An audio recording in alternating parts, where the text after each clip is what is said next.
Hello students, let's read the question. The resultant of two vectors A and B is perpendicular to the vector A and its magnitude is equal to half the magnitude of vector B.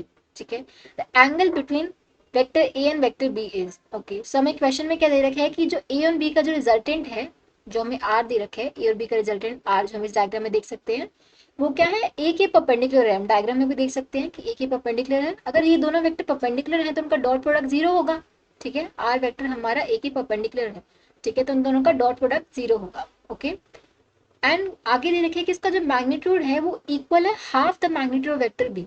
ठीक है, तो magnitude को हम कैसे represent करेंगे? Magnitude के लिए हम सिंपल ऐसे रिप्रेजेंट कर रहे हैं. ठीक है, आर का मैग्नीट्यूड ए बी, मैग्नीट्यूड के लिए हम सिंपल ऐसे नोटेशन ले रहे हैं. ठीक है, इसको हम ऐसे भी ले सकते हैं, इसका ये सेम ही मीनिंग है. ओके, तो यहाँ पे हम क्या करेंगे, जो मैग्नीट्यूड है आर का वो किसके इक्वल है? Half the magnitude of vector B. R equals to half B दे रखे. तो पहले गिवन इक्वेशन को हम यूज करें, आर डॉट ए जो हमारा जीरो है, तो आर को हम कैसे लिख सकते हैं? ए प्लस बी का रिजल्टेंट है वो. ठीक है, तो A plus B dot A equals to zero. A dot A करेंगे तो आएगा हमारा ए स्क्वायर और B dot A equals to zero. ठीक है, तो A square B dot A करोगे तो B A cos theta equals to zero. तो यहाँ से कॉस थीटा की जो वैल्यू आ जाएगी वो क्या आएगी? Minus A square divide by B A. ये आ जाएगा माइनस ए बाई बी. ठीक है, अब देखो R equals to half of magnitude B दे रखे. आर कैसे लिखेंगे? जो रिजल्टेंट है उसका मैग्नीट्यूड में कैसे लिख सकते हैं? A square plus B square plus two A B cos theta. ये जो थीटा हम लेके चल रहे हैं वो क्या लेके चल रहे हैं? Angle between A and B.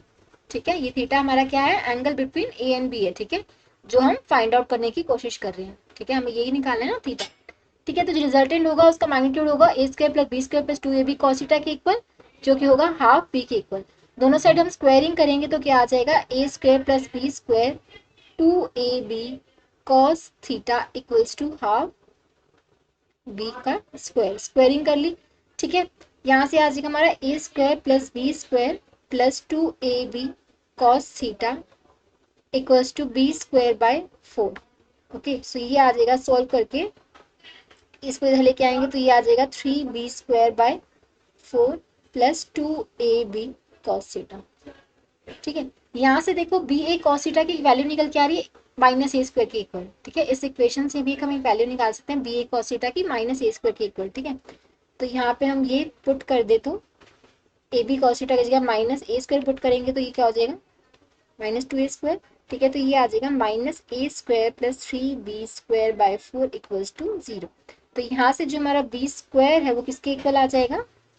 या फिर हम ए स्क्वायर की वैल्यू निकालें, जो ए स्क्वायर हमारा आ जाएगा 3/4 बी स्क्वायर के. तो ए की वैल्यू आ जाएगी हमारे पास √3 डिवाइड बाई 2 इंटू में बी. ए की वैल्यू ये आ गई. ठीक है, यहाँ से हम पुट कर सकते हैं कॉस थीटा की वैल्यू क्या आई है? यहाँ से ए को से √3/b आया ना, मतलब ए बाई बी की जो रेशियो आई है हमारे पास कितनी आई है? √3/2 आई है. ठीक है, यहाँ पे पुट करते हैं ए बाई बी की रेशियो √3/2 आई है, इसको हम लिख सकते हैं माइनस √3/2. कॉस थीटा की वैल्यू माइनस √3/2 कब होती है? 0 से 180 के बीच में. ठीक है, ये कब होती है? 0 से 180 के बीच में हमारी थीटा की वैल्यू माइनस √3/2 कब होती है? Theta equals to 150. ठीक है, कॉस 150 जो होता है हमारा किसके इक्वल होता है? माइनस √3/2 के इक्वल होता है.